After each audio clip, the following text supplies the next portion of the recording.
కీర్తనలకు అవతల ఉంటుంది, 440 పేజీ. యోబు గ్రంథము 29వ అధ్యాయము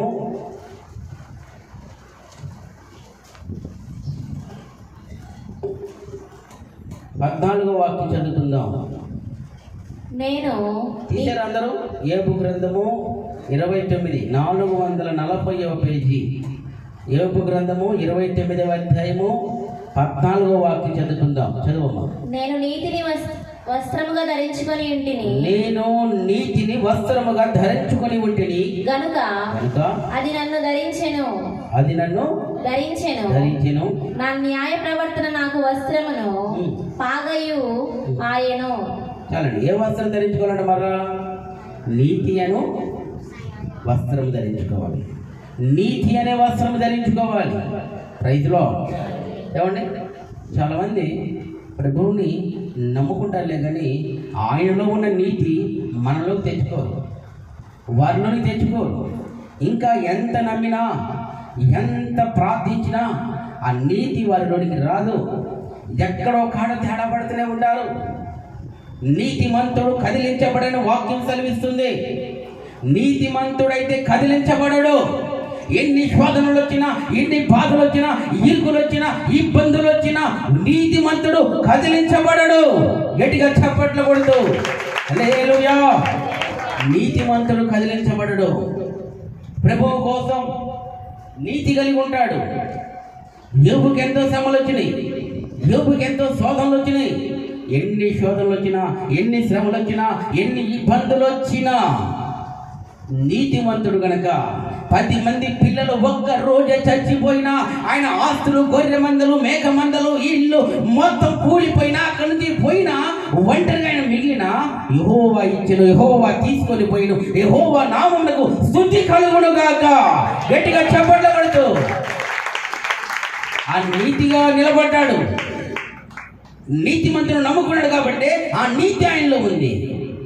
ఈరోజు కొంతమంది జీవితాలు ఎట్లున్నాయంటే, చిన్న శోధన వస్తే కదులుతారు, చిన్న శోధన వస్తే జమ్ము గదిలాంటి కదులుతారు.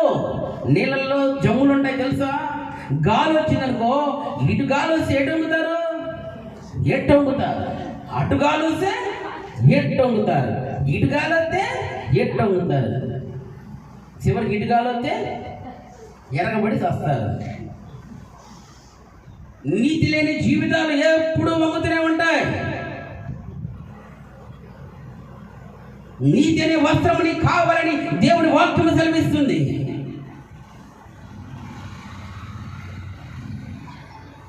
దేవుడు నిన్ను నన్ను నీతిమంతులు చేయటకు కలవరి శిలువలో బలియాగమయ్యారు.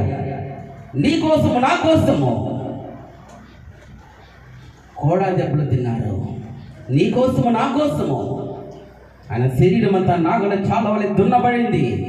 ఎందుకంటే పాపములో ఉన్న మనలను పరిశుద్ధపరచుటకు, పాపములో ఉన్న మనలను నీతిమంతులుగా చేయుటకు ఆయన బలియాగమయ్యి, ఆయన వెల చెల్లించి. దేనికి వెల చెల్లించారు? మనం చేసిన పాపాలకి, మనం చేసిన తప్పులకు ఆయన వెల చెల్లించి మన కోసం మనం కట్టాల్సింది పరిస్థితి ఆయన కట్టాడు. మనం కట్టలేము, సత్య నరకానికి పడడం తప్ప.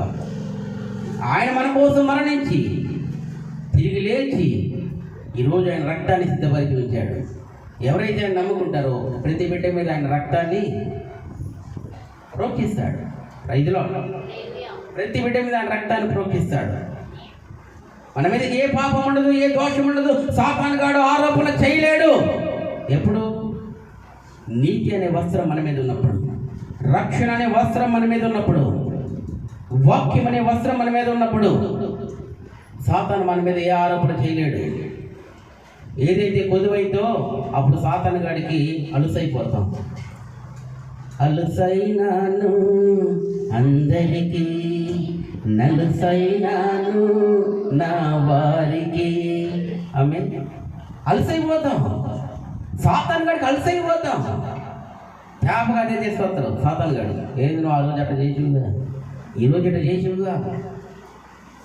కాబట్టి మన పరిస్థితుల విధానాలు మనం మార్చుకోవాలి. నీతి అనే వస్త్రం ధరించుకొని నీతిగా ముందుకు నడిచినప్పుడు మన జీవితాలు ఆశీర్వాదకరంగా మారుతాయి. నీతి అంటే ఎవరో కాదు, ఆ నజరేయుడైన యేసే నీతిమంతుడు. ఎవరు లేరు, గట్టిగా చప్పట్లు కొడుతూ. నీతి అంటే ఎవరో కాదు, యేసయ్య నీతిమంతుడు. ఆ నీతిమంతుడు మనం ధరించుకోవాలి. ఆ నీతిమంతుని రూపంలోనికి మనం రావాలి. ఎప్పుడొస్తాం చెప్పడం వినుట వలన విశ్వాసము. ఎప్పుడొస్తామంటే వాక్యం వినగా వినగా వినగా వినగా శిల్పి శిల్పాన్ని కొట్టగా చక్కగా చక్కగా చక్కగా ఒక శిల్పి శిల్పంగా మారినట్లు, ఒక రాయి శిల్పంగా మారినట్లు వాక్యముతో నిన్ను ఉదక స్నానం చేస్తూ ఉండగా వాక్యపు వెలుగులోనికి నువ్వు వస్తూ నీ ముఖము వెలిగిపోతూ ఉండదు. గట్టిగా చప్పట్లు కొడుతూ నీ రూపము మారిపోయింది. దెయ్యంలాగా లోపలికి వస్తే దూతలాగా బయటికి వెళ్తావు. ఎలా వెళ్తావు? దెయ్యాలాగా లోపలికి వస్తే దేవదూతలాగా బయటికి వెళ్తాం. ఎప్పుడు? వాక్యం అనే వెలుగులోనికి నువ్వు వచ్చావు కాబట్టి.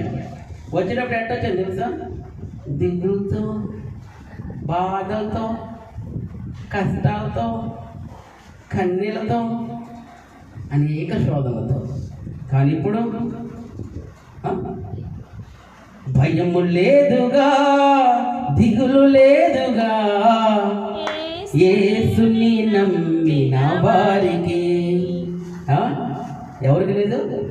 భయము లేదు, దిగులు లేదు. ఎవరికి? యేసుని నమ్మిన వారికి. యేసుని ఈరోజు నమ్మాం కాబట్టి మనకు భయం లేదు. ఈరోజు నాకు భయం ఉందని ఉన్నారా? చెప్పండి. మనకేం భయం లేదు. మన దేవుడు ఉన్నాడు, మనల్ని ఆశీర్వదిస్తాడు. ఎస్తేర్ను దీవించిన దేవుడు, దావీదును ఆశీర్వదించిన దేవుడు, ఎబ్బేజును దీవించిన దేవుడు ఈరోజు నిన్ను నన్ను దీవిస్తాడు. గట్టిగా చప్పట్లు కొడితే భయపడతామా? హల్లెలూయా. కాబట్టి ఆయన నమ్మిన ప్రతి ఒక్కరిని కూడా ఖచ్చితంగా ఆశీర్వదిస్తాడు. ప్రతి బిడ్డ కన్నీటిని తుడుస్తాడు. ఈ వాక్యం ఇంతటితో నేను ముగిస్తూ ఉన్నాను. ఏమండి, రేపు మళ్ళీ ఆదివారం ఇదే వాక్యాన్ని నేను కంటిన్యూ చేస్తాను. ఎవరు మిస్ చేసుకోవద్దు. ఏమండి, వాక్యముతో మనం వెలిగించబడాలి. వాక్యం అనేటువంటి ఆనందము మన జీవితంలో ఉండాలి. వాక్యము కొరకు పరుగులెత్తాలి. రైతులో హల్లెలూయా. ఈ వాక్యము యేసయ్య మనలో ఫలింప చేయును గాక.